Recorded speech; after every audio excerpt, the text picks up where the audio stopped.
English is an international language. ইংরেজি একটি আন্তর্জাতিক ভাষা। If you don't know English, it's hard to good job. যদি তুমি ইংরেজি না জানো তাহলে ভালো চাকরি পাওয়া কঠিন হয়ে যাবে। You Won't get a high salary either. উচ্চ বেতনের চাকরি সহজে পাওয়া যাবে না। English is the most usually used language in the world. ইংরেজি হলো বিশ্বের সবচেয়ে ব্যবহৃত ভাষা। If you want to go to developed countries like Europe, Canada or America, যদি তুমি ইউরোপ, আমেরিকা, কানাডার মতো উন্নত দেশে যেতে চাও, you want even to able to communicate without English. ইংরেজি ছাড়া সেখানে যোগাযোগই সম্ভব নয়। Learning English is not just for job. ইংরেজি শেখা শুধু চাকরির জন্য নয়। It helps to speak smartly.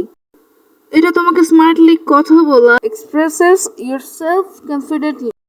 আত্মবিশ্বাসের সাথে নিজেকে প্রকাশ করা and keep pace with the modern world. আর বিশ্বের সাথে তাল মিলিয়ে চলতে শেখায়। Enough for today. Thanks for watching. Bye.